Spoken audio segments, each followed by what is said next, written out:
Bienvenue dans ce récit sombre et captivant, où chaque mot est une porte ouverte sur l'inconnu. Voici une série d'histoires inspirées de la vie d'un routier, Thorne Galloway, dont le destin a basculé dans l'horreur d'une nuit d'hiver. Ces récits, teintés de mystère et de surnaturel, vous plongeront dans un univers où la frontière entre réalité et cauchemar s'estompe. Thorne Galloway transportait des aliments pour bétail à travers le Midwest depuis 11 ans. Il avait appris à craindre l'hiver comme on craint une bête sauvage ou une bombe instable. Cette nuit-là, tout aurait dû être simple. Une livraison de nourriture pour bovins depuis une minoterie de Sioux City jusqu'à un ranch près de Fort Dodge, en Iowa. La météo annonçait une légère chute de neige après minuit, rien qu'un routier expérimenté ne puisse gérer. Mais les prévisions ne sont que des prédictions, pas des certitudes. À 22h30, une tempête d'une violence inouïe s'abattit sur la région, comme si elle avait accumulé sa fureur pendant des jours. Le camion de Thorne, un Peterbilt 389 de 2018, peina à avancer dans une neige si dense que la visibilité tomba à moins de 15 mètres en quelques minutes. Les phares ne perçaient plus que des tunnels éphémères dans un chaos blanc, révélant à peine les panneaux réfléchissants qui confirmaient qu'il était toujours sur la route. Le réfrigérateur du camion n'était pas nécessaire pour cette cargaison. Un simple conteneur sec rempli de sacs de compléments alimentaires de 25 kg chacun, empilés sur des palettes et sanglés. 22 tonnes de grains et de minéraux, essentiels pour maintenir le bétail en bonne santé pendant l'hiver. Thorne avait promis une livraison pour le matin, car le bétail ne se souciait pas des retards dus à la météo. Les conversations sur la radio CB devenaient de plus en plus désespérées. Route 20 vers l'est, visibilité nulle au kilomètre 153. Je m'arrête jusqu'à ce que ça se calme. Vers l'ouest sur la 20, j'ai perdu la ligne centrale. Je roule à l'instinct et à la prière. Thorne ajouta son propre rapport. Peterbilt vers l'ouest, chargement de nourriture, actuellement au kilomètre 168. La tempête s'intensifie rapidement. Prudence extrême ou trouver un abri. Une voix familière, celle d'un vétéran du transport de grains, répondit. Reçu, Peterbilt. Je suis à l'arrêt dans une aire de repos à Sac City. Ça va empirer avant de s'arranger. Près du kilomètre 172, Thorne sentit l'essieu arrière de son camion déraper vers la gauche, malgré une vitesse réduite à 50 km/h. De la glace noire, invisible et mortelle, se cachait sous la neige fraîche. Le genre de conditions qui pouvait faire basculer un camion chargé avant même que le conducteur ne comprenne ce qui se passait. Il corrigea doucement, relâchant l'accélérateur et laissant le poids du moteur réaligner le tracteur. Mais l'expérience déclencha une alarme dans son esprit. Continuer dans ces conditions n'était pas prudent, c'était suicidaire. Il devait trouver un abri et attendre que la tempête se calme, même si cela signifiait manquer sa fenêtre de livraison. Le problème était de trouver un abri. La route 20, dans cette partie de l'Iowa, offrait peu d'options. Des petites villes au service limité, fermées à 21h. La station-service la plus proche était à 65 km, une distance insurmontable dans ces conditions. Peut-être une aire de repos fermée, ou une ferme avec une route d'accès assez large pour son camion. C'est alors qu'il aperçut un petit panneau brun, à peine visible dans ses phares, vente aux enchères de bétail Callahan, 3 km, sortie 174. Les ventes aux enchères de bétail disposaient généralement de grands parkings pavés, conçus pour accueillir des remorques et des véhicules commerciaux. Même si l'installation était fermée pour l'hiver, le parking offrirait un endroit pour attendre la fin de la tempête, avec moins de risques que de rester sur l'autoroute. Thorne prit la sortie 174, une simple bretelle à 2 voies qui s'éloignait de l'autoroute. Dès qu'il s'y engagea, quelque chose lui sembla anormal. Trop étroit, trop envahi par la végétation, comme une route abandonnée depuis des années plutôt que des mois. Mais il était trop tard pour faire demi-tour. Son camion descendait déjà la bretelle, et la neige rendait toute manœuvre de retour sur la route 20 impossible. La chaussée se détériora rapidement, laissant place à du gravier qui crissait sous ses pneus, puis à de la terre gelée, assez solide pour supporter son poids, mais traître sous la neige. Son GPS clignota et s'éteignit, l'écran devenant noir avant d'afficher une erreur de signal satellite, ce qui ne devait pas arriver avec un équipement moderne. Il naviguait désormais uniquement grâce à la route elle-même, suivant les ornières laissées par d'autres véhicules, bien qu'il soit impossible de savoir depuis quand. Le bâtiment de la vente aux enchères émergea de la tempête comme un monument du commerce agricole. Une structure massive de 60 mètres de long et 20 de large, construite en tôle ondulée rouillée, usée par le temps jusqu'à prendre la couleur du sang séché. Des lampes à vapeur de sodium, montées sur de hauts poteaux, projetaient une lumière jaune sur un parking capable d'accueillir 50 véhicules, mais actuellement vide. La neige s'accumulait en congère contre le côté exposé au vent. Ce qui attira immédiatement l'attention de Thorne fut le groupe électrogène. Une unité diesel industrielle, abritée sous un auvent métallique, dont le tuyau d'échappement laissait échapper des fumées visibles, signe d'un fonctionnement récent. Quelqu'un était passé par là, et récemment, car les groupes électrogènes ne fonctionnaient pas indéfiniment sans intervention humaine. Thorn gara son camion de manière à ce que la cabine fasse face à l'entrée principale du bâtiment. Gardant l'instinct du routier de toujours savoir où se trouvent les issues, il serra le frein à air et laissa le moteur tourner au ralenti pendant qu'il évaluait ses options. La décision la plus sage aurait été de rester dans la cabine, avec la chaleur et l'équipement de communication, attendant que la tempête passe, entouré de commandes familières et d'un confort relatif. Mais la présence du groupe électrogène suggérait que quelqu'un pouvait se trouver à l'intérieur. Peut-être du personnel de la vente aux enchères ou d'autres voyageurs en quête d'abri. Au minimum, il devait vérifier s'il y avait un téléphone ou une connexion Wi-Fi fonctionnelle pour informer son dispatching du retard. Il attrapa sa lampe torche puissante et sa radio d'urgence, puis descendit dans un vent qui le frappa comme une agression physique. Le froid était brutal, bien en dessous de zéro avec le vent glacial, et la neige s'infilerait dans chaque interstice de sa combinaison isolante, malgré sa prétendue étanchéité. La marche jusqu'à l'entrée principale du bâtiment prit peut-être 30 secondes, mais lui sembla traverser un désert arctique. Chaque pas exigeait un effort conscient pour garder l'équilibre sur un sol rendu traître par la glace et les congères. L'entrée était une porte de taille humaine, intégrée dans un cadre plus large conçu pour les portes de chargement des remorques à bétail. Elle s'ouvrit avec une facilité surprenante quand Thorn essaya la poignée. L'intérieur était sombre, à l'exception d'un éclairage d'urgence qui projetait une lueur rougeâtre sur un espace conçu pour accueillir des centaines de têtes de bétail et les acheteurs venus les enchérir. Les sols en béton étaient légèrement inclinés vers des drains centraux, et des enclos métalliques divisaient l'espace en sections modulables selon les animaux ou la taille de la foule. L'air sentait le foin et les animaux, bien que l'installation semblât vide. Des décennies de commerce agricole avaient imprégné les murs jusqu'à l'os, au point qu'aucune désaffectation ne pourrait effacer cette odeur. Pourtant, la température intérieure était plus clémente qu'à l'extérieur, peut-être 7 degrés Celsius, suggérant que le groupe électrogène alimentait des éléments chauffants ou empêchait au moins le bâtiment de se refroidir autant que l'extérieur. « Bonjour » appela Thorn, sa voix résonnant étrangement dans l'immensité du lieu. « Y a-t-il quelqu'un ?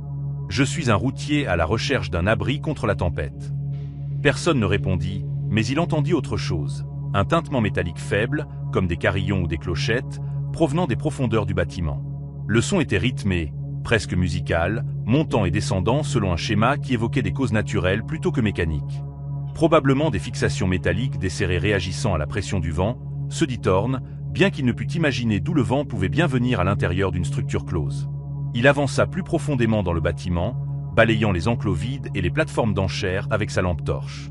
L'installation avait été imposante en son temps, construite avec des investissements agricoles qui témoignaient de l'héritage d'élevage de l'Iowa. Mais l'abandon se voyait dans les détails.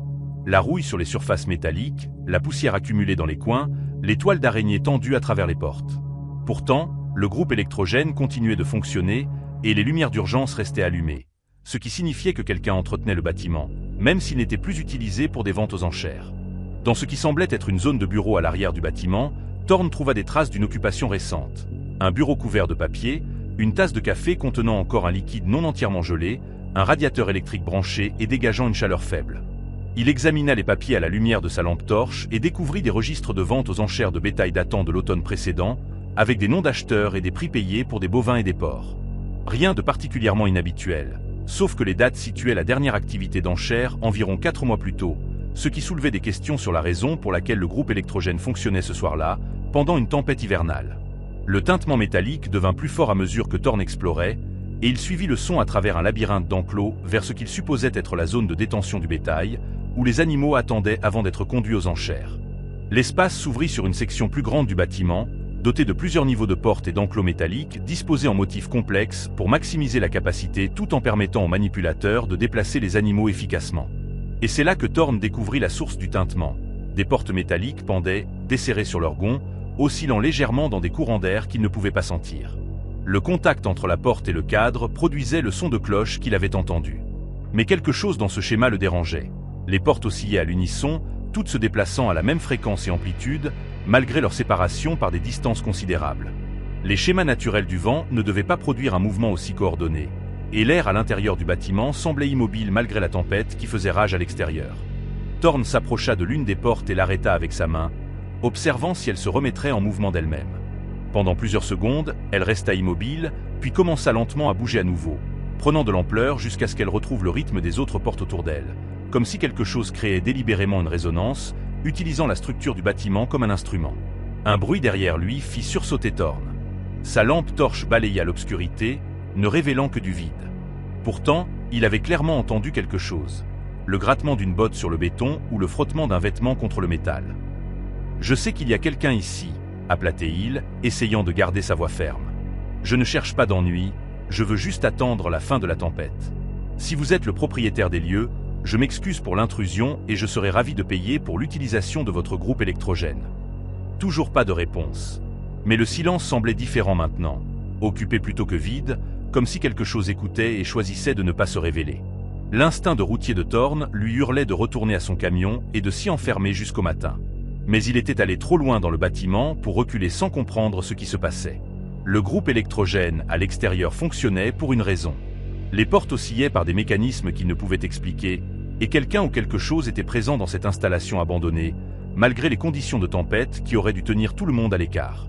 Il avait besoin de réponses avant de décider de passer la nuit ici, car les mauvaises réponses pourraient faire de la tempête sur l'autoroute une option préférable à l'abri que ce hangar offrait.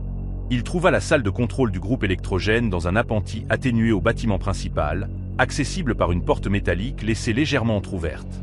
À l'intérieur, l'unité diesel ronronnait avec une fiabilité mécanique, le jauge de carburant indiquant les 3/4 pleins, les lectures de température et de pression toutes dans les limites normales.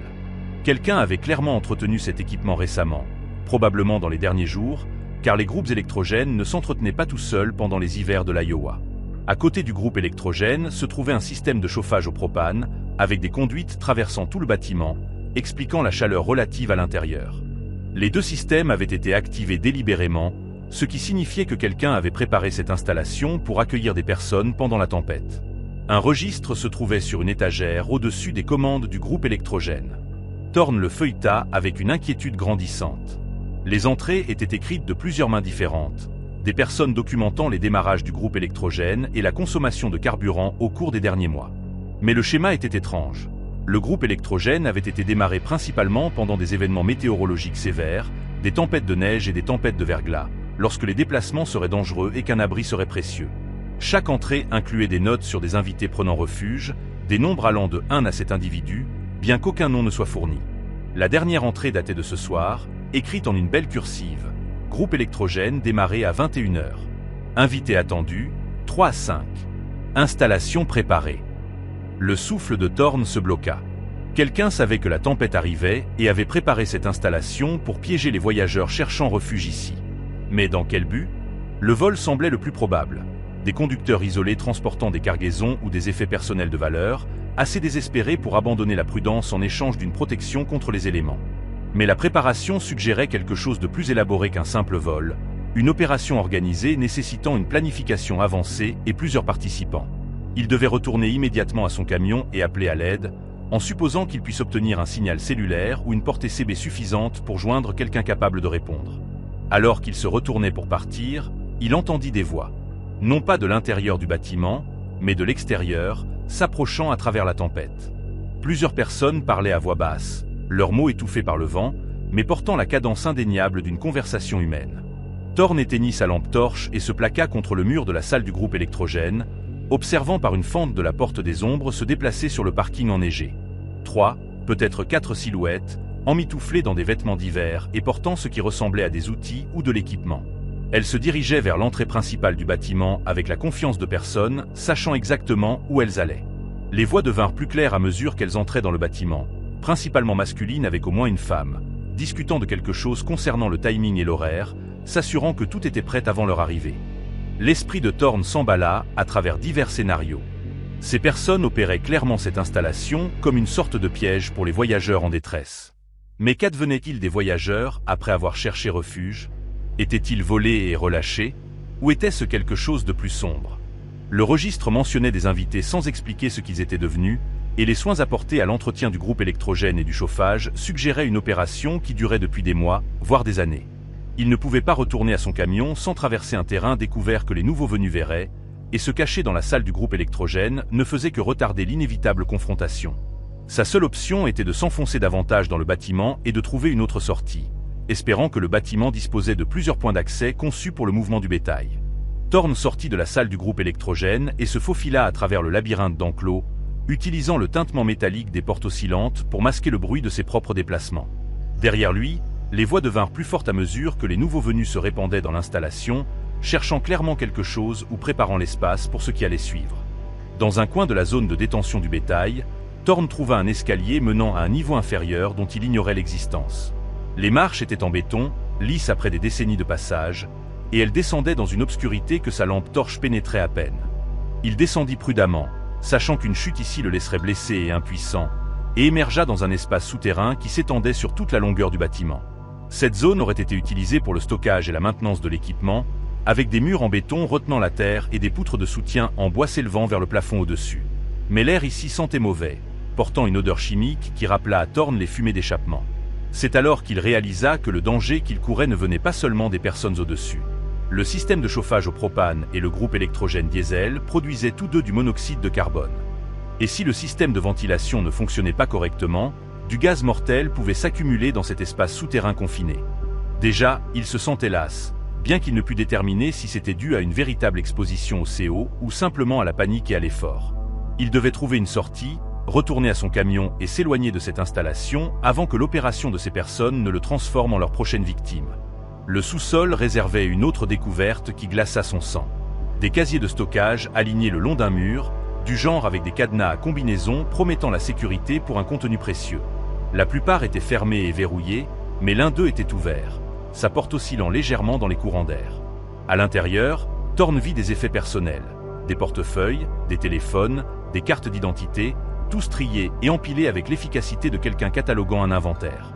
Il reconnut certains des documents comme des permis de conduire de routiers. Des personnes qui conduisaient des camions pour gagner leur vie, comme lui.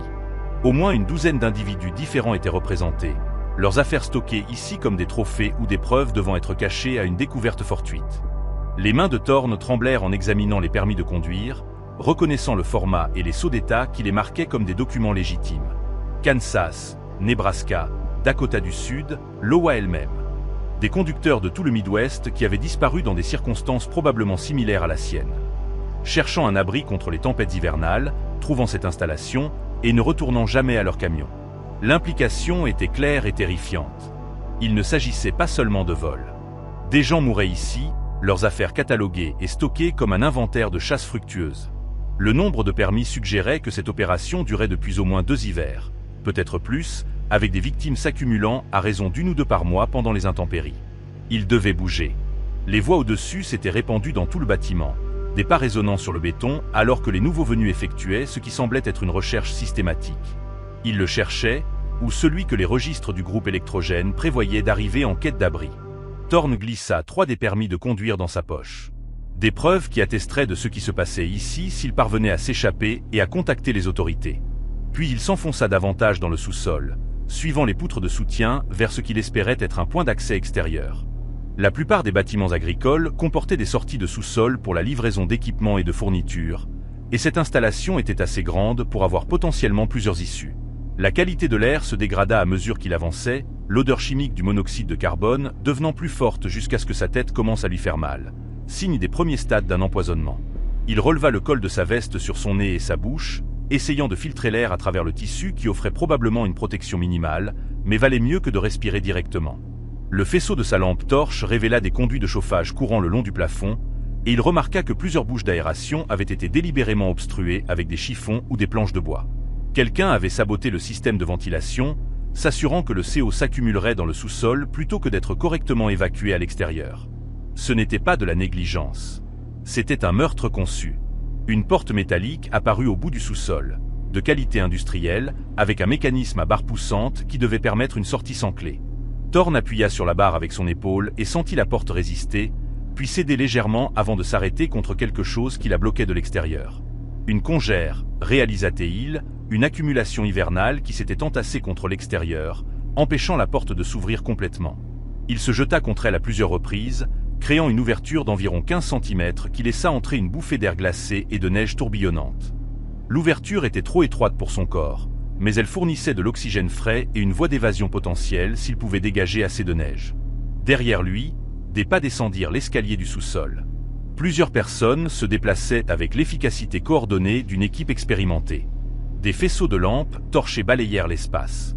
Et Thorn entendit une voix masculine s'exprimer avec une fausse amabilité. « Conducteur, nous savons que vous êtes ici. Les registres du groupe électrogène montrent que votre camion est arrivé, et nous essayons simplement de vous aider à traverser la tempête en sécurité. Pas besoin de vous cacher. » La déclaration était absurde compte tenu de ce que Thorn avait découvert, mais elle confirmait que ces personnes surveillaient les arrivées et avaient anticipé sa présence. Les registres du groupe électrogène mentionnant les invités attendus n'étaient pas des prédictions. C'étaient des horaires de chasse. Thorn se glissa entre les poutres de soutien et éteignit sa lampe torche, pariant que l'obscurité offrirait une meilleure dissimulation que le mouvement. L'exposition au CO le rendait étourdi, ses pensées se fragmentant de manière à suggérer que son jugement était déjà compromis. Il avait désespérément besoin d'air frais, mais ouvrir davantage cette porte créerait un bruit qui révélerait sa position. À travers l'ouverture de 15 cm, le vent hurlait avec la fureur de la tempête, et il ne voyait rien d'autre qu'un chaos blanc promettant une mort par exposition presque aussi certaine que rester ici promettait une mort par empoisonnement ou violence. Les chercheurs se répandirent dans le sous-sol de manière systématique, vérifiant derrière l'équipement et les zones de stockage avec une minutie qui parlait d'expérience dans la recherche de personnes cachées. Leurs faisceaux de lampes torchées créaient des ombres mouvantes qui rendaient l'espace irréel, et Thorn lutta contre l'envie de simplement sortir et de les affronter. 11 ans de routage lui avaient appris que la confrontation directe favorisait rarement la personne en infériorité numérique et piégée en territoire inconnu. Mieux valait attendre, guetter les opportunités et exploiter les erreurs de ses poursuivants. « Vérifiez les casiers de stockage », ordonna une voix féminine. « S'il a trouvé cela, il sait ce que nous faisons ici. Nous ne pouvons pas le laisser partir. » L'aveu, prononcé avec une telle désinvolture, prit Thorn au dépourvu. Ces gens comprenaient qu'il dirigeait une entreprise de meurtre à but lucratif, acceptaient la nécessité d'éliminer les témoins et coordonnaient leurs activités avec l'efficacité décontractée de toute opération commerciale. Combien de fois avait-il fait cela? Combien de conducteurs étaient descendus dans ce sous-sol en quête d'abri pour découvrir qu'ils avaient marché droit dans un piège mortel élaboré? Des pas s'approchèrent de la cachette de Thorn, et il se pressa plus profondément dans l'ombre entre les poutres de soutien, retenant à peine sa respiration alors qu'un faisceau de lampe torche balayait sa position.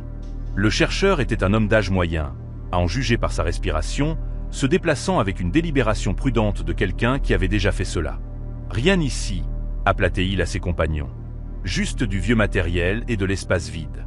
Peut-être qu'il est encore à l'étage. » Le faisceau s'éloigna, et Thorn relâcha le souffle qu'il retenait, mais savait que sa dissimulation n'était que temporaire. Finalement, ils effectueraient une deuxième recherche, plus approfondie, où ils attendraient simplement près de son camion jusqu'à ce que l'empoisonnement au CO le force à émerger ou à perdre connaissance. La voix féminine parla à nouveau, s'adressant cette fois à quelqu'un que Thorn ne pouvait pas voir. « Burle, vérifie la porte extérieure. S'il essaie de la forcer, nous devrons l'intercepter avant qu'il ne sorte. » Des pas lourds se dirigèrent vers la position de Thorn, et il reconnut qu'il avait peut-être 30 secondes avant d'être découvert.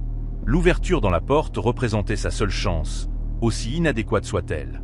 Il bougea rapidement, sacrifiant la furtivité pour la vitesse, et se jeta contre la porte de tout son poids.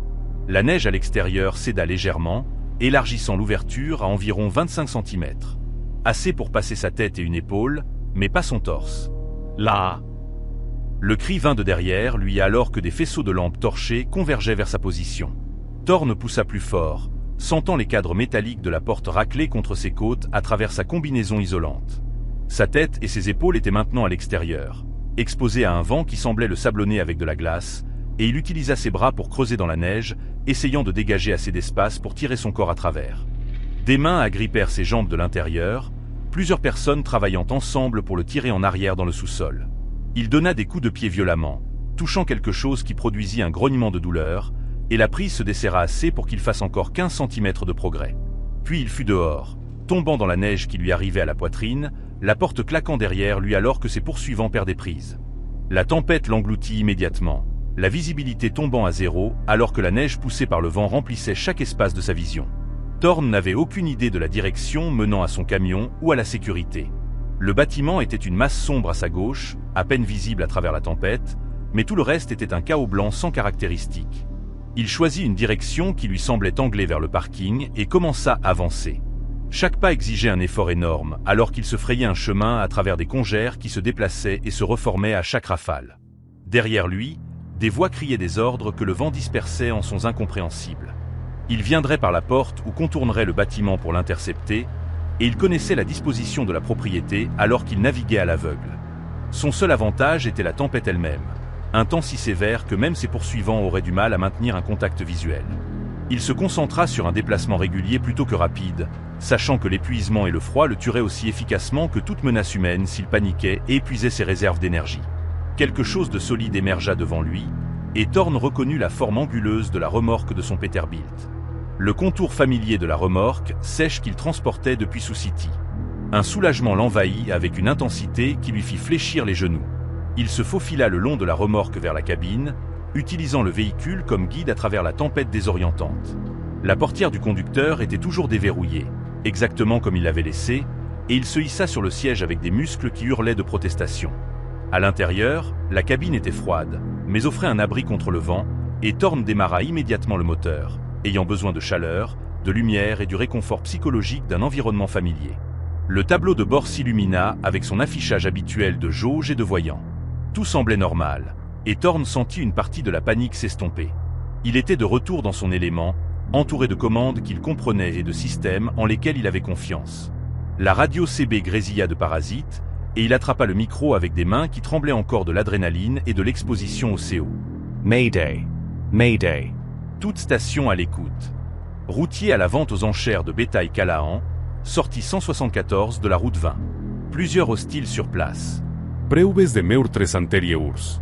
Demande une réponse immédiate des forces de l'ordre. Les parasites répondirent. La tempête bloquait apparemment la portée de transmission. Et Thorn essaya le canal 9, la fréquence d'urgence. Même résultat, juste du bruit blanc et des fragments occasionnels de voix trop lointaines et déformées pour être comprises. Son téléphone portable n'affichait aucun signal, ce qui n'était pas surprenant étant donné l'emplacement rural et les conditions météorologiques. Il était toujours effectivement isolé, piégé dans une installation où des gens avaient clairement l'intention de lui nuire, sans moyen d'appeler à l'aide jusqu'à ce que la tempête se calme suffisamment pour rétablir les communications. La décision la plus intelligente aurait été de partir immédiatement, d'abandonner la nourriture pour bétail et de retourner sur la route 20, où d'autres véhicules pourraient offrir une sécurité par leur présence. Il mit le Peterbilt en marche et avança doucement, suivant ses propres traces dans la neige en direction de ce qu'il espérait être la route de sortie. Les phares ne révélaient rien d'utile, juste un tourbillon blanc qui rendait la perception de la profondeur impossible et la direction incertaine.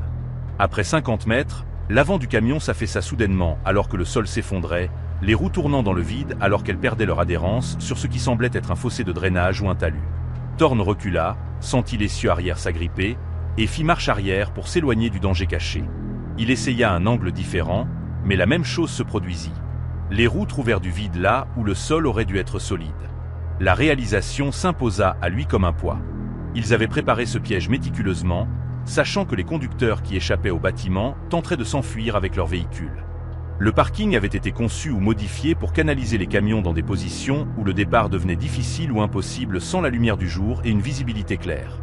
Même s'ils parvenaient à sortir pendant la tempête, ils avaient peut-être bloqué ou saboté la route de sortie de manière qu'il ne découvrirait qu'une fois son camion coincé ou dans une position nécessitant un équipement qu'il n'avait pas.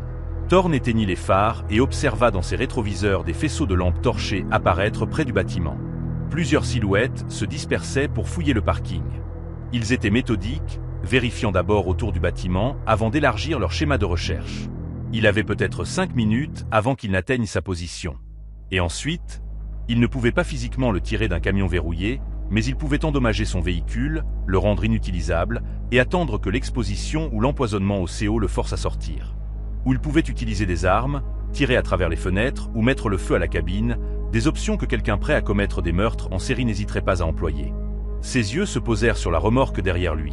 16 mètres d'espace clos rempli de sacs de nourriture.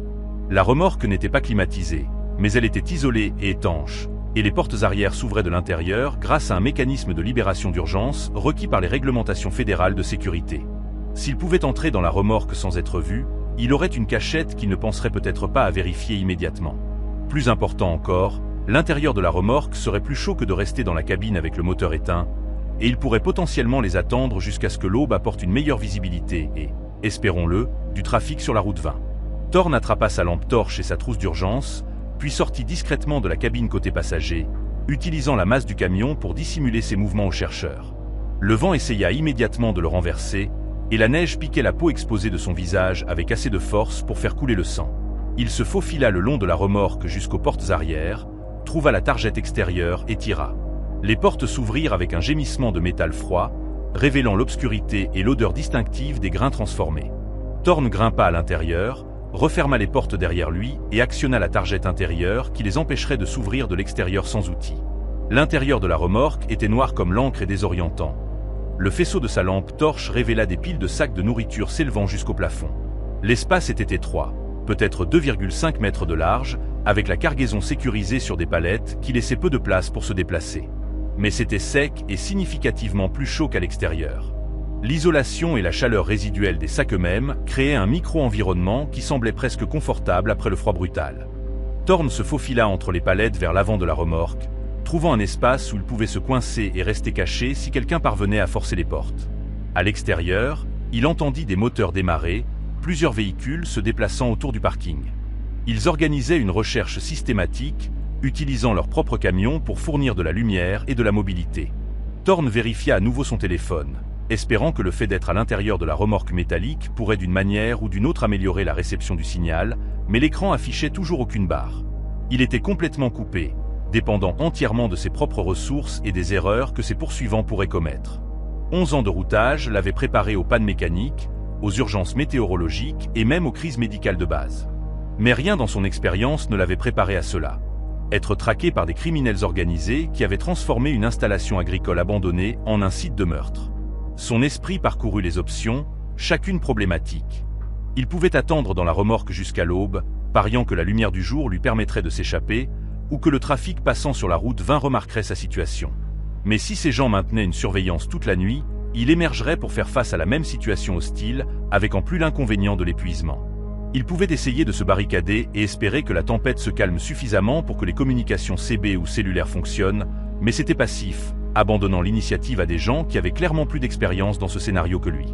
La troisième option était plus risquée, mais potentiellement plus efficace. Il pouvait utiliser la remorque comme abri tout en planifiant une contre-mesure active, quelque chose qui perturberait leur opération et créerait des opportunités pour s'échapper. Les sacs de nourriture autour de lui étaient inflammables dans les bonnes conditions, et sa trousse d'urgence contenait des fusées de détresse qui brûlaient assez chaud pour enflammer presque n'importe quoi. S'il pouvait créer une diversion, peut-être un incendie qui les forcerait à répondre, il pourrait s'échapper dans la confusion. C'était désespéré et dangereux, mais ne rien faire garantissait qu'à l'aube, il ferait face à des gens qui avaient déjà assassiné au moins une douzaine de conducteurs et n'avaient aucune raison de le laisser devenir l'exception. Un bruit à l'extérieur fit geler Thorn. Des pas crissants dans la neige s'approchaient des portes arrière de la remorque. Quelqu'un testa la targette, la trouva engagée et parla assez fort pour être entendu à travers les parois métalliques. « Conducteur, je sais que tu es là-dedans. Je m'appelle Burl Fenné, et je suis le propriétaire de cette propriété. Nous devons parler de ta situation. » La voix était celle d'un homme plus âgé, portant une raison fausse qui fonctionnait probablement sur des gens ne sachant pas ce que Thorn savait. « La tempête va durer toute la nuit, et tu ne peux pas survivre dans cette remorque sans chauffage. Sors maintenant et nous pourrons en discuter comme des gens civilisés. » Thorn ne dit rien, reconnaissant la déclaration comme une tactique de négociation conçue pour établir un dialogue. Une fois que vous commenciez à parler, vous aviez révélé votre position et leur aviez donné des informations à utiliser contre vous. Mieux valait rester silencieux et imprévisible, les forçant à faire des suppositions qui pourraient créer des erreurs exploitables. Burl essaya à nouveau. « Je comprends que tu as trouvé certaines choses dans le sous-sol qui t'ont inquiété. Je peux tout expliquer, mais j'ai besoin que tu sortis pour en parler face à face. Cela ne doit pas mal se terminer pour qui que ce soit. » Le mensonge était si transparent que Thorn faillit rire. Cela allait absolument mal se terminer pour quelqu'un. La seule question était « pour qui ?» Il regarda sa montre, surpris de constater qu'il n'était que 23h40. Toute l'expérience, depuis l'entrée dans le bâtiment jusqu'à ce point, avait consommé moins d'une heure, bien que cela lui semblât des jours. L'aube était encore à 7 heures. Une éternité quand on était piégé dans une boîte de métal entourée de gens qui s'étaient révélés capables de meurtre en série. La voix de Burl revint, sonnant moins amicale cette fois. « Conducteur, tu rends les choses plus difficiles qu'elles ne devraient l'être. Nous contrôlons cette propriété. Nous contrôlons ton véhicule, et nous contrôlons si tu survis jusqu'au matin. La décision intelligente est de coopérer avant que quelqu'un ne soit blessé. » La menace était claire, mais Thorn remarqua quelque chose d'intéressant. Il n'essayait pas de forcer les portes ou d'endommager la remorque. Cela suggérait soit qu'il manquait d'outils pour le faire, soit qu'ils étaient préoccupés par l'endommagement d'une cargaison qui pourrait avoir de la valeur. La nourriture pour bétail n'était pas particulièrement précieuse, mais ils ne le savaient peut-être pas, et préserver leur ignorance pourrait être le levier dont il avait besoin. J'ai une cargaison complète de produits pharmaceutiques contrôlés, appela Thorn, improvisant, d'une valeur d'environ 2 millions de dollars sur le marché noir. Vous endommagez cette remorque ou me menacez, et vous perdez toute la cargaison. Mais si nous négocions correctement, peut-être que nous pourrions tous les deux en tirer quelque chose. Le mensonge vint facilement, né de 11 ans de discussion pour se frayer un chemin à travers les stations de pesage et les plaintes des clients. Il n'avait aucune idée s'il le croirait, mais le désespoir rendait les gens réceptifs à des possibilités qu'ils remettraient normalement en question. Un silence suivit sa déclaration, puis des pas s'éloignèrent de la remorque. Il délibérait, décidant si sa revendication était légitime ou une fabrication évidente. Thorn utilisa ce temps pour inventorier correctement sa trousse d'urgence. Fusée de détresse, fournitures de premiers secours, barres énergétiques, bouteilles d'eau, outils de base. Rien qui puisse être qualifié d'arme, mais beaucoup de choses qui pouvaient être improvisées à des fins que les fabricants n'avaient jamais prévues. Les fusées de détresse étaient sa meilleure option, capable de brûler à près de 1100 degrés Celsius et de produire assez de fumée pour créer de la confusion et potentiellement déclencher des alarmes CO si cette installation avait des systèmes de sécurité fonctionnels. La voix de Burle revint, mais cette fois, il ne s'adressait pas à Thorn. Il parlait à ses compagnons, sa voix portant à travers les parois de la remorque malgré les tentatives de discrétion. Si ce qu'il dit sur les produits pharmaceutiques est vrai, ce pourrait être notre plus gros coup jamais. Mais nous devons vérifier avant de nous engager. Une voix féminine répondit, la même que Thorn avait entendue dans le sous-sol. Vérifiez le manifeste. La plupart des chargements pharmaceutiques ont des papiers visibles à travers les fenêtres de la cabine. S'il ment, nous procédons selon le protocole standard. Protocol Standard. L'expression fit se contracter l'estomac de Thorn, confirmant que cette opération avait été affinée par la répétition. Ils avaient des procédures pour chaque scénario, des réponses qu'ils avaient pratiquées jusqu'à ce qu'elles deviennent routinières. Il n'était qu'un autre problème à résoudre en utilisant des méthodes qu'ils avaient déjà perfectionnées sur des victimes précédentes. La seule variable était de savoir si son mensonge pharmaceutique lui achetait du temps ou accélérait leur calendrier pour l'éliminer en tant que menace. Thorn les entendit se déplacer autour de son camion, des portes s'ouvrant et se fermant alors qu'il fouillait la cabine à la recherche de documents qui vérifieraient ou infirmeraient sa revendication pharmaceutique. Il avait laissé ses connaissements dans la poche de la portière côté conducteur, des papiers identifiant clairement sa cargaison comme de la nourriture pour bétail valant peut-être 8 000 $ au total. En moins de 2 minutes, il saurait qu'il avait menti, et le maigre avantage que cette tromperie avait fourni s'évaporerait. Il devait agir avant qu'il ne revienne à la remorque avec une détermination renouvelée à l'éliminer en tant que témoin de leur opération. Les fusées de détresse se présentaient en un paquet de 3, chacune capable de brûler pendant 30 minutes et de produire assez de chaleur pour enflammer les composants en papier et en tissu des sacs de nourriture. Thorn en sortit une de sa trousse d'urgence et se positionna près des portes arrière de la remorque, pariant qu'il pouvait créer le chaos et s'échapper dans la confusion. Mais plus il considérait le plan, plus les problèmes émergeaient. Allumer un feu à l'intérieur d'un conteneur métallique fermé alors qu'il était encore à l'intérieur était un suicide par inhalation de fumée. Et même s'il parvenait à s'échapper, mettre le feu à sa propre remorque détruirait ses moyens de subsistance et pourrait potentiellement le confronter à des accusations criminelles d'incendie volontaire et de mise en danger déraisonnable. Il ment, déclara la voix féminine, portant clairement à travers les parois de la remorque. Le manifeste de la cargaison indique de la nourriture pour bétail. L'expéditeur est un moulin à grains à Sioux City. Il n'y a pas de produits pharmaceutiques, juste des compléments pour bovins et des granulés de foin. La réponse de Burle fut plus calme mais audible. Alors nous procédons comme prévu. Protocole standard, nettoyage complet, le véhicule sera démonté pour ses pièces de main après que la tempête se sera calmée. La manière décontractée avec laquelle il discutait de son meurtre fit trembler les mains de Thorn autant de rage que de peur. Ce n'étaient pas des criminels désespérés agissant sur un coup de tête. C'étaient des gens d'affaires discutant de l'élimination d'un actif gênant. Il devait retourner à son camion immédiatement et appeler à l'aide, en supposant qu'il puisse obtenir un signal cellulaire ou une portée CB suffisante pour joindre quelqu'un capable de répondre. Il se retourna pour partir quand il entendit des voix. Pas de l'intérieur du bâtiment, mais de l'extérieur, s'approchant à travers la tempête. Plusieurs personnes parlaient à voix basse, leurs mots étouffés par le vent, mais portant la cadence indéniable d'une conversation humaine. Thorn éteignit sa lampe torche et se plaqua contre le mur de la salle du groupe électrogène, observant par une fente de la porte des ombres se déplacer sur le parking enneigé. 3, peut-être 4 silhouettes, emmitouflées dans des vêtements d'hiver et portant ce qui ressemblait à des outils ou de l'équipement. Elles se dirigeaient vers l'entrée principale du bâtiment avec la confiance de personnes, sachant exactement où elles allaient. Les voix devinrent plus claires à mesure qu'elles entraient dans le bâtiment, principalement masculines avec au moins une femme, discutant de quelque chose concernant le timing et l'horaire, s'assurant que tout était prêt avant leur arrivée. L'esprit de Thorn s'emballa à travers divers scénarios. Ces personnes opéraient clairement cette installation comme une sorte de piège pour les voyageurs en détresse. Mais qu'advenait-il des voyageurs après avoir cherché refuge? Étaient-ils volés et relâchés? Ou était-ce quelque chose de plus sombre? Le registre mentionnait des invités sans expliquer ce qu'ils étaient devenus, et les soins apportés à l'entretien du groupe électrogène et du chauffage suggéraient une opération qui durait depuis des mois, voire des années.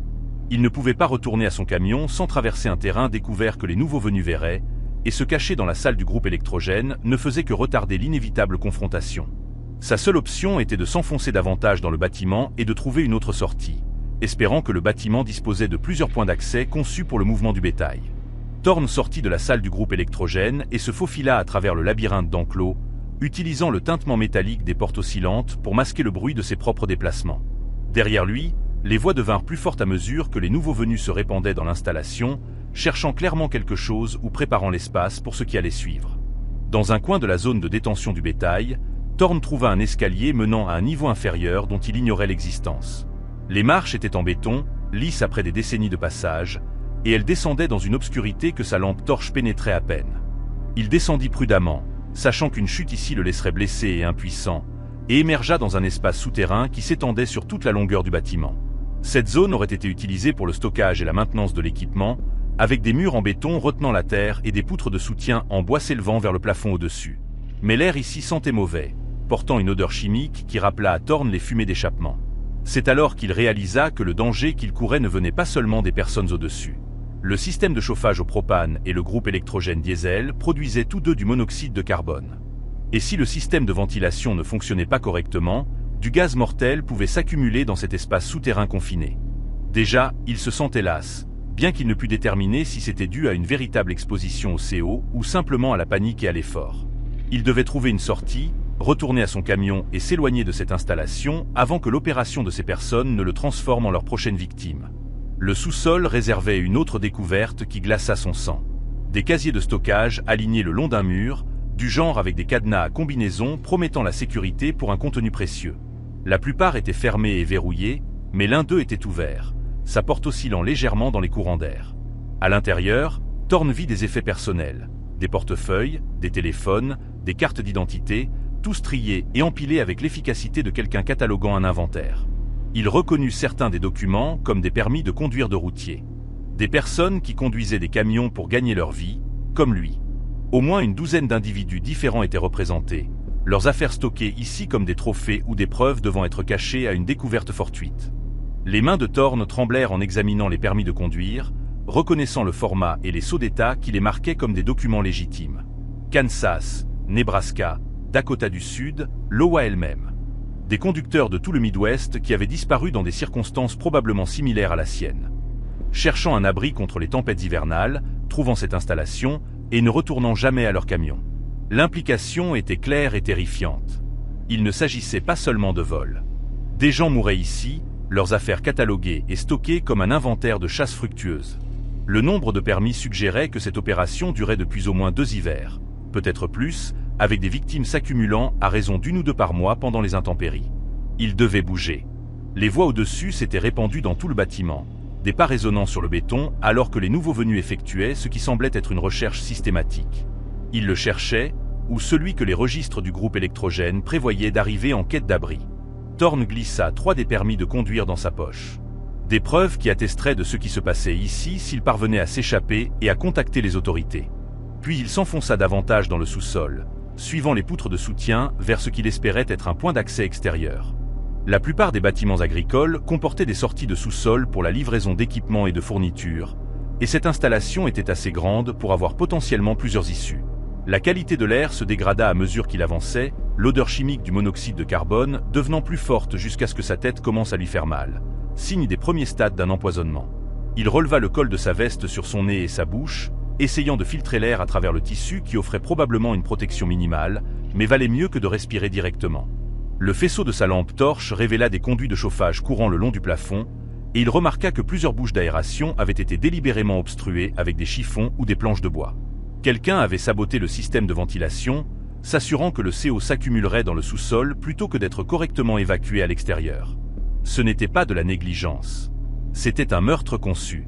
Une porte métallique apparut au bout du sous-sol, de qualité industrielle, avec un mécanisme à barre poussante qui devait permettre une sortie sans clé. Thorne appuya sur la barre avec son épaule et sentit la porte résister, puis céder légèrement avant de s'arrêter contre quelque chose qui la bloquait de l'extérieur. Une congère, réalisa-t-il, une accumulation hivernale qui s'était entassée contre l'extérieur, empêchant la porte de s'ouvrir complètement. Il se jeta contre elle à plusieurs reprises, créant une ouverture d'environ 15 cm qui laissa entrer une bouffée d'air glacé et de neige tourbillonnante. L'ouverture était trop étroite pour son corps, mais elle fournissait de l'oxygène frais et une voie d'évasion potentielle s'il pouvait dégager assez de neige. Derrière lui, des pas descendirent l'escalier du sous-sol. Plusieurs personnes se déplaçaient avec l'efficacité coordonnée d'une équipe expérimentée. Des faisceaux de lampes torchés balayèrent l'espace. Et Thorne entendit une voix masculine s'exprimer avec une fausse amabilité. « Conducteur, nous savons que tu es ici. Les registres du groupe électrogène montrent que ton camion est arrivé, et nous essayons simplement de t'aider à traverser la tempête en sécurité. Pas besoin de te cacher. » La déclaration était absurde compte tenu de ce que Thorne avait découvert, mais elle confirmait que ces personnes surveillaient les arrivées et avaient anticipé sa présence. Les registres du groupe électrogène mentionnant les invités attendus n'étaient pas des prédictions. C'étaient des horaires de chasse. Thorne se glissa entre les poutres de soutien et éteignit sa lampe torche, pariant que l'obscurité offrirait une meilleure dissimulation que le mouvement. L'exposition au CO le rendait étourdi, ses pensées se fragmentant de manière à suggérer que son jugement était déjà compromis. Il avait désespérément besoin d'air frais, mais ouvrir davantage cette porte créerait un bruit qui révélerait sa position. À travers l'ouverture de 15 cm, le vent hurlait avec la fureur de la tempête, et il ne voyait rien d'autre qu'un chaos blanc promettant une mort par exposition presque aussi certaine que rester ici promettait une mort par empoisonnement ou violence. Les chercheurs se répandirent dans le sous-sol de manière systématique, vérifiant derrière l'équipement et les zones de stockage avec une minutie qui parlait d'expérience dans la recherche de personnes cachées. Leurs faisceaux de lampes torchées créaient des ombres mouvantes qui rendaient l'espace irréel, et Thorne lutta contre l'envie de simplement sortir et de les affronter. 11 ans de routage lui avaient appris que la confrontation directe favorisait rarement la personne en infériorité numérique et piégée en territoire inconnu. Mieux valait attendre, guetter les opportunités et exploiter les erreurs de ses poursuivants. Vérifier les casiers de stockage, ordonna une voix féminine. S'il a trouvé cela, il sait ce que nous faisons ici. Nous ne pouvons pas le laisser partir. L'aveu, prononcé avec une telle désinvolture, prit Thorne au dépourvu. Ces gens comprenaient qu'il dirigeait une entreprise de meurtre à but lucratif, acceptaient la nécessité d'éliminer les témoins et coordonnaient leurs activités avec l'efficacité décontractée de toute opération commerciale. Combien de fois avait-il fait cela? Combien de conducteurs étaient descendus dans ce sous-sol en quête d'abri, pour découvrir qu'ils avaient marché droit dans un piège mortel élaboré? Des pas s'approchèrent de la cachette de Thorne, et il se pressa plus profondément dans l'ombre entre les poutres de soutien, retenant à peine sa respiration alors qu'un faisceau de lampe torche balayait sa position. Le chercheur était un homme d'âge moyen, à en juger par sa respiration, se déplaçant avec une délibération prudente de quelqu'un qui avait déjà fait cela. « Rien ici », appela-t-il à ses compagnons. « Juste du vieux matériel et de l'espace vide. Peut-être qu'il est encore à l'étage. » Le faisceau s'éloigna, et Thorne relâcha le souffle qu'il retenait, mais savait que sa dissimulation n'était que temporaire. Finalement, ils effectueraient une deuxième recherche, plus approfondie, où ils attendraient simplement près de son camion jusqu'à ce que l'empoisonnement au CO le force à émerger ou à perdre connaissance. La voix féminine parla à nouveau, s'adressant cette fois à quelqu'un que Thorne ne pouvait pas voir. « Burle, vérifie la porte extérieure.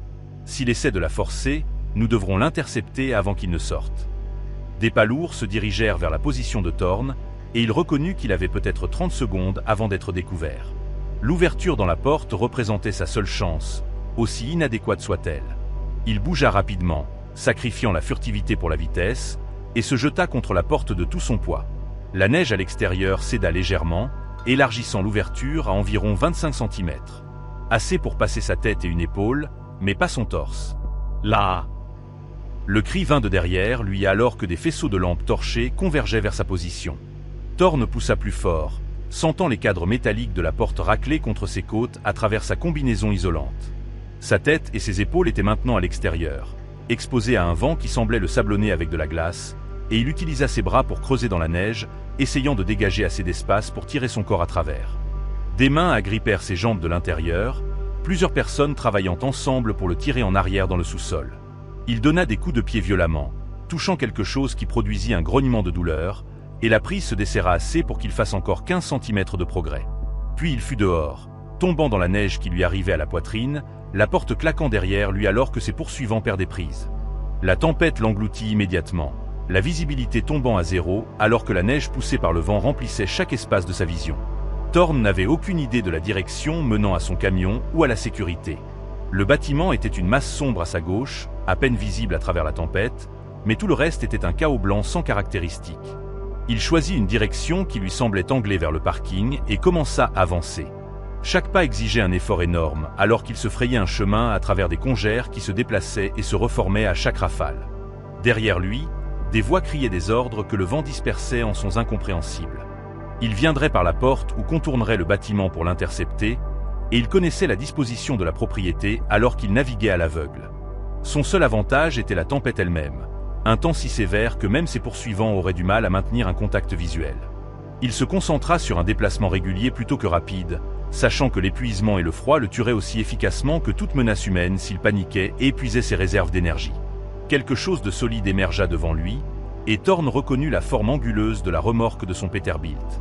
Le contour familier de la remorque, sèche qu'il transportait depuis Sioux City. Un soulagement l'envahit avec une intensité qui lui fit fléchir les genoux. Il se faufila le long de la remorque vers la cabine, utilisant le véhicule comme guide à travers la tempête désorientante. La portière du conducteur était toujours déverrouillée, exactement comme il l'avait laissée, et il se hissa sur le siège avec des muscles qui hurlaient de protestation. À l'intérieur, la cabine était froide, mais offrait un abri contre le vent, et Thorne démarra immédiatement le moteur, ayant besoin de chaleur, de lumière et du réconfort psychologique d'un environnement familier. Le tableau de bord s'illumina avec son affichage habituel de jauge et de voyants.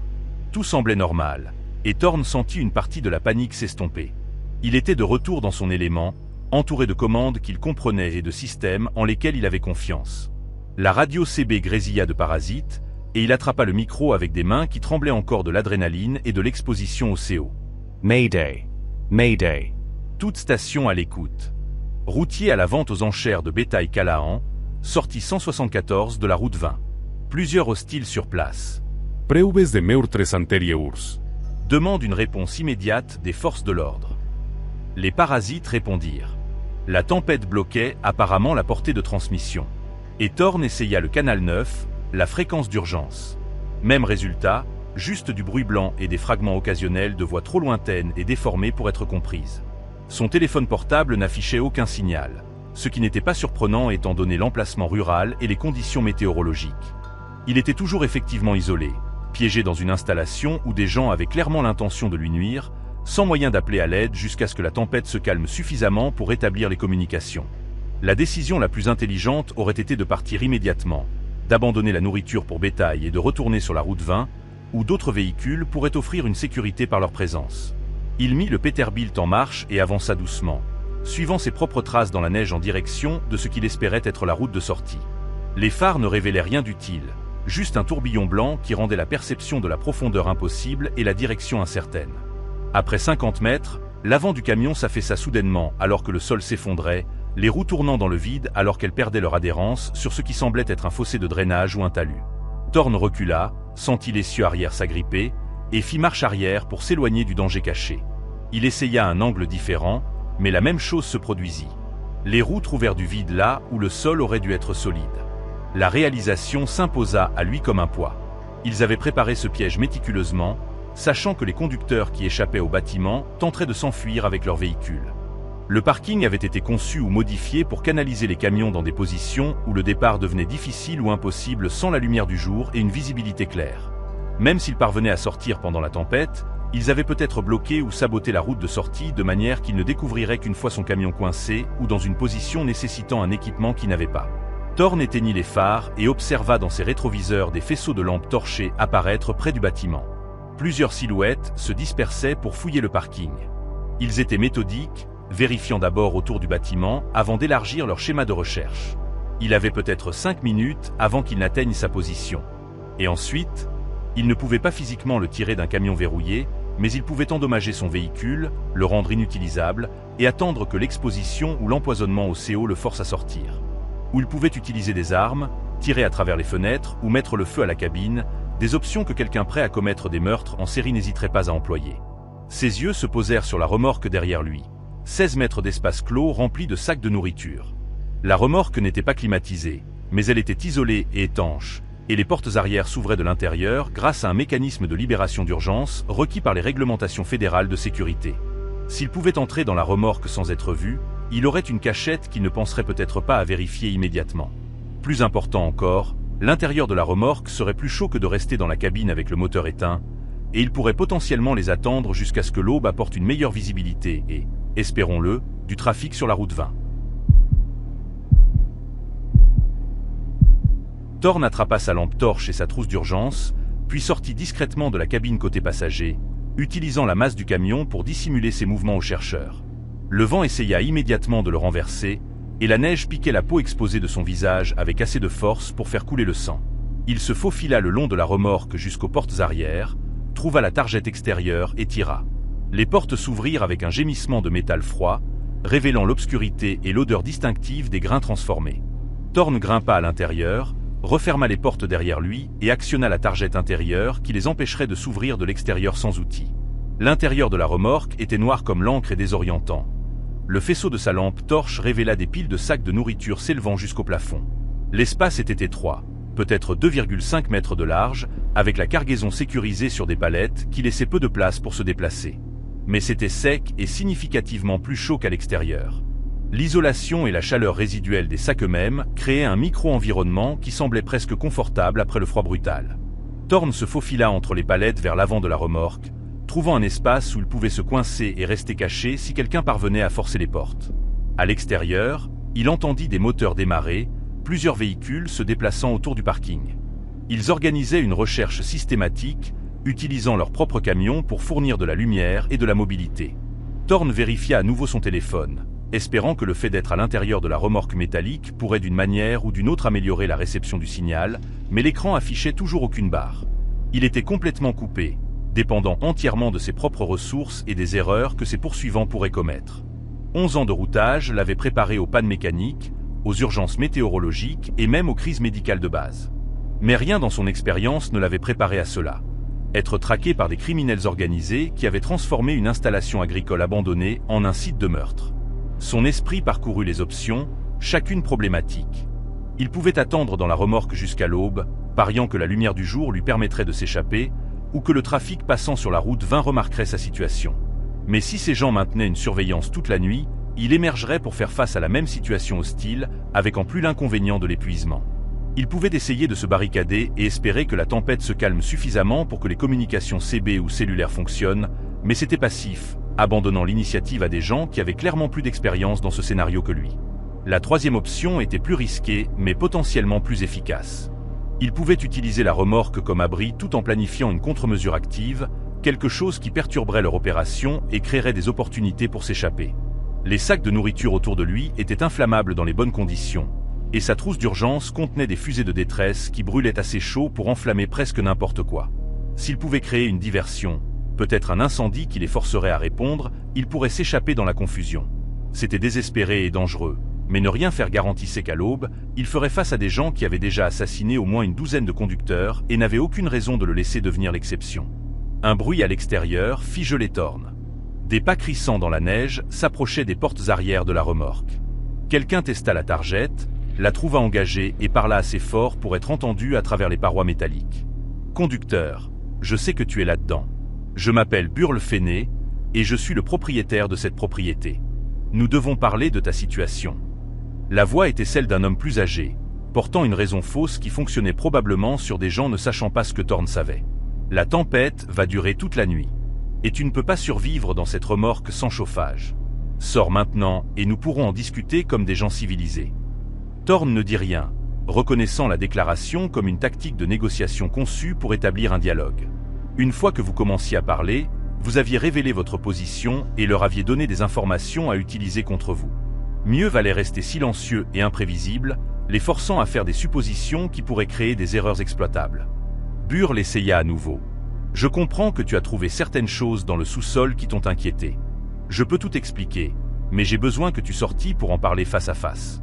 Cela ne doit pas mal se terminer pour qui que ce soit. » Le mensonge était si transparent que Thorn faillit rire. Cela allait absolument mal se terminer pour quelqu'un. La seule question était, pour qui? Il regarda sa montre, surpris de constater qu'il n'était que 23h40. Toute l'expérience, depuis l'entrée dans le bâtiment jusqu'à ce point, avait consommé moins d'une heure, bien que cela lui semblât des jours. L'aube était encore à 7 heures.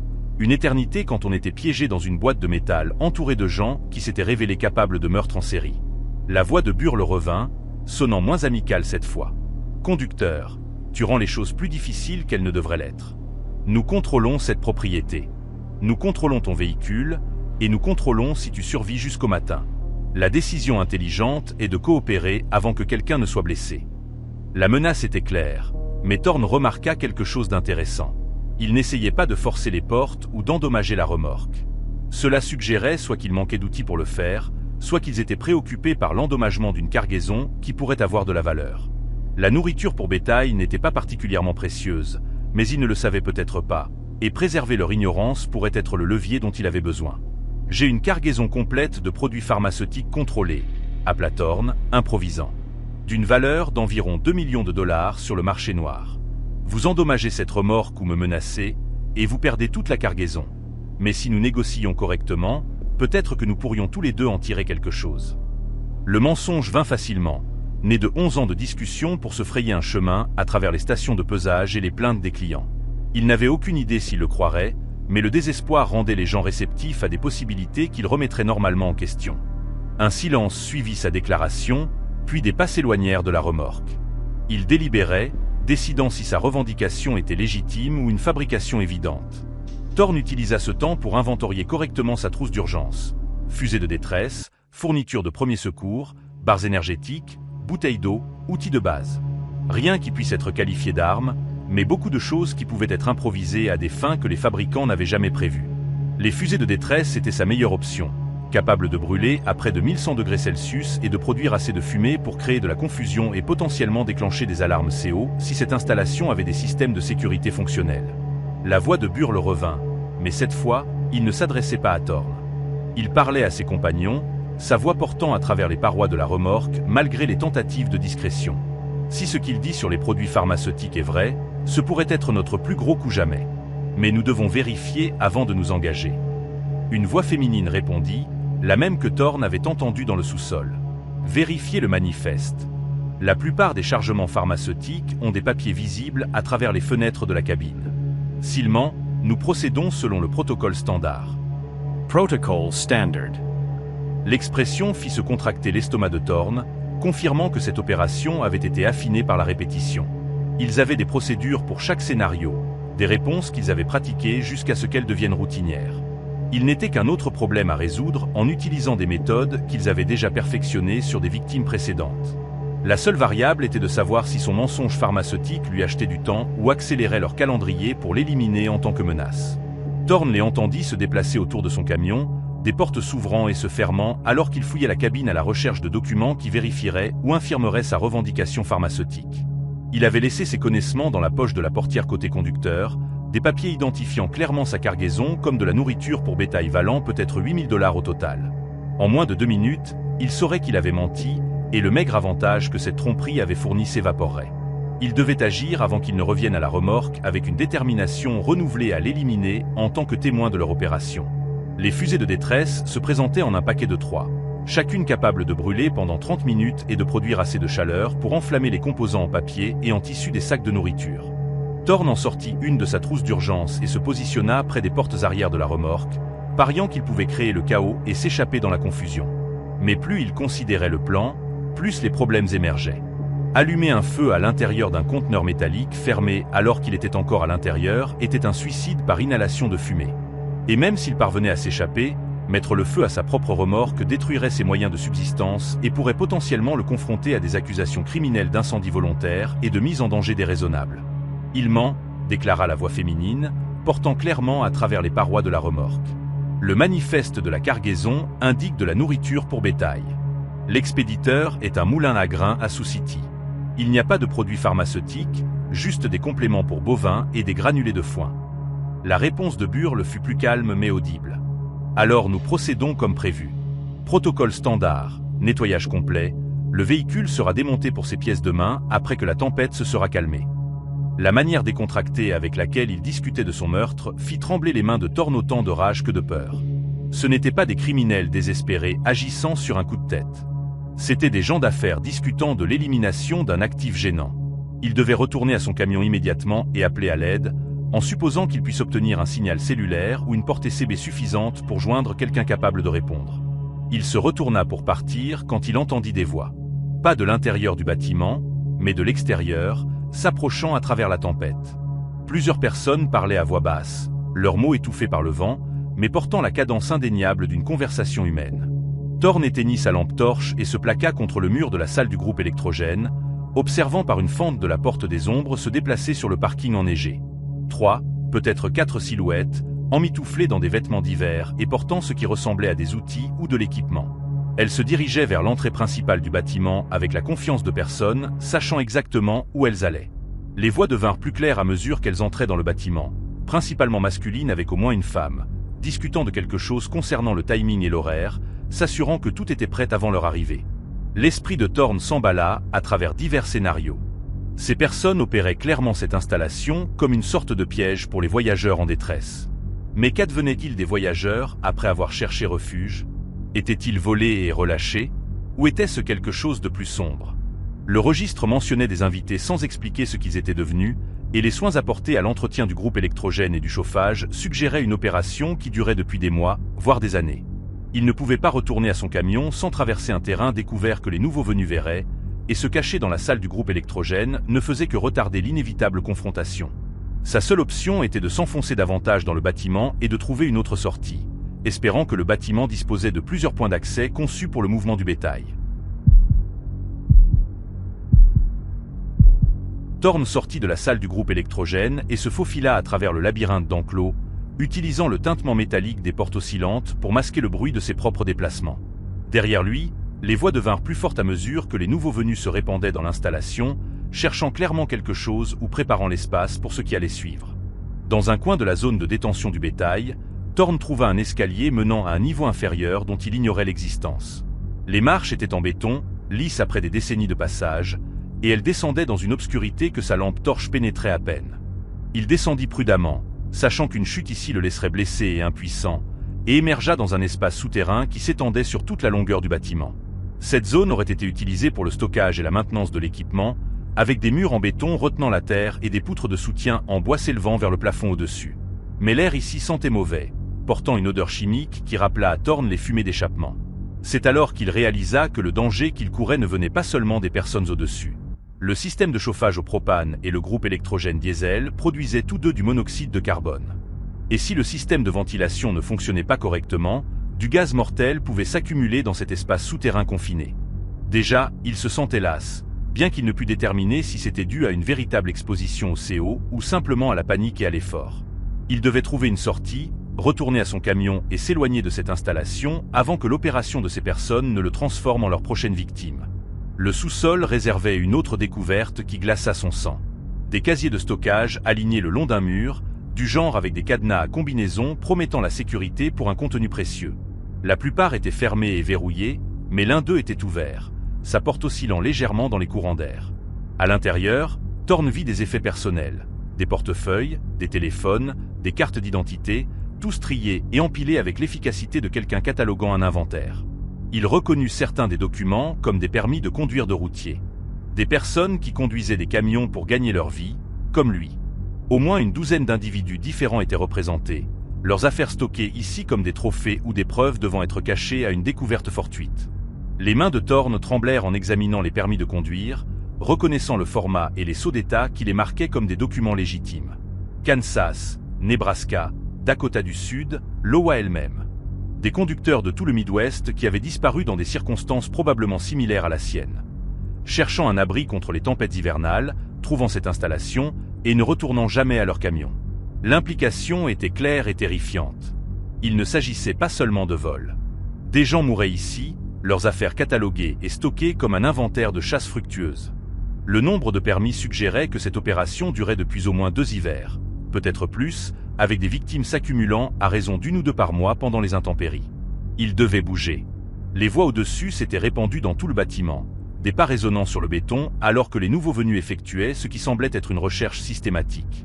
Ils le cherchaient, ou celui que les registres du groupe électrogène prévoyaient d'arriver en quête d'abri.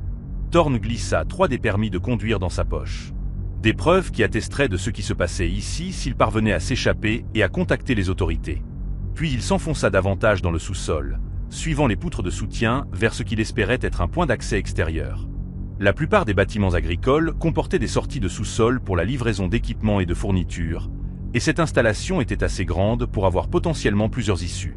La qualité de l'air se dégrada à mesure qu'il avançait, l'odeur chimique du monoxyde de carbone devenant plus forte jusqu'à ce que sa tête commence à lui faire mal, signe des premiers stades d'un empoisonnement.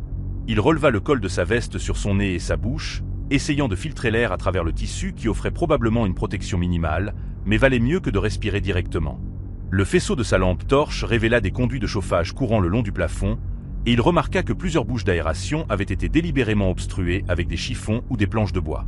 Quelqu'un avait saboté le système de ventilation, s'assurant que le CO s'accumulerait dans le sous-sol plutôt que d'être correctement évacué à l'extérieur. Ce n'était pas de la négligence. C'était un meurtre conçu. Une porte métallique apparut au bout du sous-sol, de qualité industrielle, avec un mécanisme à barre poussante qui devait permettre une sortie sans clé. Thorn appuya sur la barre avec son épaule et sentit la porte résister, puis céder légèrement avant de s'arrêter contre quelque chose qui la bloquait de l'extérieur. Une congère, réalisa-t-il, une accumulation hivernale qui s'était entassée contre l'extérieur, empêchant la porte de s'ouvrir complètement. Il se jeta contre elle à plusieurs reprises, créant une ouverture d'environ 15 cm qui laissa entrer une bouffée d'air glacé et de neige tourbillonnante. L'ouverture était trop étroite pour son corps, mais elle fournissait de l'oxygène frais et une voie d'évasion potentielle s'il pouvait dégager assez de neige. Derrière lui, des pas descendirent l'escalier du sous-sol. Plusieurs personnes se déplaçaient avec l'efficacité coordonnée d'une équipe expérimentée. Des faisceaux de lampes torchés balayèrent l'espace. Et Thorn entendit une voix masculine s'exprimer avec une fausse amabilité. « Conducteur, nous savons que tu es ici. Les registres du groupe électrogène montrent que ton camion est arrivé, et nous essayons simplement de t'aider à traverser la tempête en sécurité. Pas besoin de te cacher. » La déclaration était absurde compte tenu de ce que Thorn avait découvert, mais elle confirmait que ces personnes surveillaient les arrivées et avaient anticipé sa présence. Les registres du groupe électrogène mentionnant les invités attendus n'étaient pas des prédictions. C'étaient des horaires de chasse. Thorn se glissa entre les poutres de soutien et éteignit sa lampe torche, pariant que l'obscurité offrirait une meilleure dissimulation que le mouvement. L'exposition au CO le rendait étourdi, ses pensées se fragmentant de manière à suggérer que son jugement était déjà compromis. Il avait désespérément besoin d'air frais, mais ouvrir davantage cette porte créerait un bruit qui révélerait sa position. À travers l'ouverture de 15 cm, le vent hurlait avec la fureur de la tempête, et il ne voyait rien d'autre qu'un chaos blanc promettant une mort par exposition presque aussi certaine que rester ici promettait une mort par empoisonnement ou violence. Les chercheurs se répandirent dans le sous-sol de manière systématique, vérifiant derrière l'équipement et les zones de stockage avec une minutie qui parlait d'expérience dans la recherche de personnes cachées. Leurs faisceaux de lampes torchées créaient des ombres mouvantes qui rendaient l'espace irréel. Et Thorn lutta contre l'envie de simplement sortir et de les affronter. 11 ans de routage lui avaient appris que la confrontation directe favorisait rarement la personne en infériorité numérique et piégée en territoire inconnu. Mieux valait attendre, guetter les opportunités et exploiter les erreurs de ses poursuivants. Vérifier les casiers de stockage, ordonna une voix féminine. S'il a trouvé cela, il sait ce que nous faisons ici. Nous ne pouvons pas le laisser partir. L'aveu, prononcé avec une telle désinvolture, prit Thorn au dépourvu. Ces gens comprenaient qu'il dirigeait une entreprise de meurtre à but lucratif, acceptaient la nécessité d'éliminer les témoins et coordonnaient leurs activités avec l'efficacité décontractée de toute opération commerciale. Combien de fois avait-il fait cela? Combien de conducteurs étaient descendus dans ce sous-sol en quête d'abri pour découvrir qu'ils avaient marché droit dans un piège mortel élaboré? Des pas s'approchèrent de la cachette de Thorn, et il se pressa plus profondément dans l'ombre entre les poutres de soutien, retenant à peine sa respiration alors qu'un faisceau de lampe torche balayait sa position. Le chercheur était un homme d'âge moyen, à en juger par sa respiration, se déplaçant avec une délibération prudente de quelqu'un qui avait déjà fait cela. Rien ici, appelait-il à ses compagnons. Juste du vieux matériel et de l'espace vide. Peut-être qu'il est encore à l'étage. Le faisceau s'éloigna, et Thorn relâcha le souffle qu'il retenait, mais savait que sa dissimulation n'était que temporaire. Finalement, ils effectueraient une deuxième recherche, plus approfondie, où ils attendraient simplement près de son camion jusqu'à ce que l'empoisonnement au CO le force à émerger ou à perdre connaissance. La voix féminine parla à nouveau, s'adressant cette fois à quelqu'un que Thorne ne pouvait pas voir. « Burl, vérifie la porte extérieure. S'il essaie de la forcer, nous devrons l'intercepter avant qu'il ne sorte. » Des pas lourds se dirigèrent vers la position de Thorne, et il reconnut qu'il avait peut-être 30 secondes avant d'être découvert. L'ouverture dans la porte représentait sa seule chance, aussi inadéquate soit-elle. Il bougea rapidement, sacrifiant la furtivité pour la vitesse, et se jeta contre la porte de tout son poids. La neige à l'extérieur céda légèrement, élargissant l'ouverture à environ 25 cm. Assez pour passer sa tête et une épaule, mais pas son torse. « Là !» Le cri vint de derrière lui alors que des faisceaux de lampes torchées convergeaient vers sa position. Thorne poussa plus fort, sentant les cadres métalliques de la porte racler contre ses côtes à travers sa combinaison isolante. Sa tête et ses épaules étaient maintenant à l'extérieur, exposés à un vent qui semblait le sablonner avec de la glace, et il utilisa ses bras pour creuser dans la neige, essayant de dégager assez d'espace pour tirer son corps à travers. Des mains agrippèrent ses jambes de l'intérieur, plusieurs personnes travaillant ensemble pour le tirer en arrière dans le sous-sol. Il donna des coups de pied violemment, touchant quelque chose qui produisit un grognement de douleur, et la prise se desserra assez pour qu'il fasse encore 15 cm de progrès. Puis il fut dehors, tombant dans la neige qui lui arrivait à la poitrine, la porte claquant derrière lui alors que ses poursuivants perdaient prise. La tempête l'engloutit immédiatement, la visibilité tombant à zéro alors que la neige poussée par le vent remplissait chaque espace de sa vision. Thorne n'avait aucune idée de la direction menant à son camion ou à la sécurité. Le bâtiment était une masse sombre à sa gauche, à peine visible à travers la tempête, mais tout le reste était un chaos blanc sans caractéristiques. Il choisit une direction qui lui semblait anglée vers le parking et commença à avancer. Chaque pas exigeait un effort énorme, alors qu'il se frayait un chemin à travers des congères qui se déplaçaient et se reformaient à chaque rafale.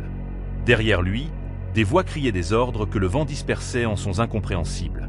Il viendrait par la porte ou contournerait le bâtiment pour l'intercepter, et il connaissait la disposition de la propriété alors qu'il naviguait à l'aveugle. Son seul avantage était la tempête elle-même, un temps si sévère que même ses poursuivants auraient du mal à maintenir un contact visuel. Il se concentra sur un déplacement régulier plutôt que rapide, sachant que l'épuisement et le froid le tueraient aussi efficacement que toute menace humaine s'il paniquait et épuisait ses réserves d'énergie. Quelque chose de solide émergea devant lui, et Thorne reconnut la forme anguleuse de la remorque de son Peterbilt. Le contour familier de la remorque, sèche qu'il transportait depuis Sioux City. Un soulagement l'envahit avec une intensité qui lui fit fléchir les genoux. Il se faufila le long de la remorque vers la cabine, utilisant le véhicule comme guide à travers la tempête désorientante. La portière du conducteur était toujours déverrouillée, exactement comme il l'avait laissé, et il se hissa sur le siège avec des muscles qui hurlaient de protestation. À l'intérieur, la cabine était froide, mais offrait un abri contre le vent, et Thorne démarra immédiatement le moteur, ayant besoin de chaleur, de lumière et du réconfort psychologique d'un environnement familier. Le tableau de bord s'illumina avec son affichage habituel de jauge et de voyants. Tout semblait normal, et Thorne sentit une partie de la panique s'estomper. Il était de retour dans son élément, entouré de commandes qu'il comprenait et de systèmes en lesquels il avait confiance. La radio CB grésilla de parasites, et il attrapa le micro avec des mains qui tremblaient encore de l'adrénaline et de l'exposition au CO. Mayday. Mayday. Toute station à l'écoute. Routier à la vente aux enchères de bétail Callahan, sortie 174 de la route 20. Plusieurs hostiles sur place. Preuves de meurtres anteriors. Demande une réponse immédiate des forces de l'ordre. Les parasites répondirent. La tempête bloquait apparemment la portée de transmission. Et Thorne essaya le canal 9, la fréquence d'urgence. Même résultat, juste du bruit blanc et des fragments occasionnels de voix trop lointaines et déformées pour être comprises. Son téléphone portable n'affichait aucun signal, ce qui n'était pas surprenant étant donné l'emplacement rural et les conditions météorologiques. Il était toujours effectivement isolé, piégé dans une installation où des gens avaient clairement l'intention de lui nuire, sans moyen d'appeler à l'aide jusqu'à ce que la tempête se calme suffisamment pour rétablir les communications. Conclusion, la lumière après l'obscurité. Thorne survécut à cette nuit d'horreur, mais il en sortit changé à jamais. Les jours qui suivirent furent marqués par des enquêtes policières, des témoignages, et une prise de conscience douloureuse. Il n'était pas le seul à avoir été piégé dans ce cauchemar. Des dizaines de routiers avaient disparu dans des circonstances similaires, leurs familles laissées sans réponse pendant des années. L'enquête qui s'ensuivit révéla l'ampleur du réseau criminel dirigé par Burl Fenney, un homme qui avait transformé une simple vente aux enchères de bétail en un piège mortel. Les autorités découvrirent des preuves accablantes, des registres détaillant les « invités » qui n'étaient jamais repartis, des effets personnels soigneusement catalogués et des fosses communes dans les bois environnants. Thorn devint malgré lui un symbole de résistance et d'espoir pour la communauté des routiers. Il témoigna lors du procès, aidant à condamner Feney et ses complices à des peines de prison à perpétuité.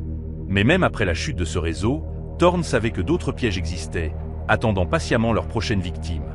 Aujourd'hui, Thorn continue de rouler, mais il ne regarde plus les tempêtes de la même manière. Chaque aire de repos, chaque offre d'abri, est désormais scrutée avec méfiance. Il a transformé son expérience en une mission, avertir les autres routiers, partager son histoire, et veiller à ce que personne ne tombe dans le même piège. La route est longue, et les ombres y sont nombreuses. Mais Thorn roule encore, les yeux grands ouverts, prêt à affronter tout ce que la nuit peut cacher.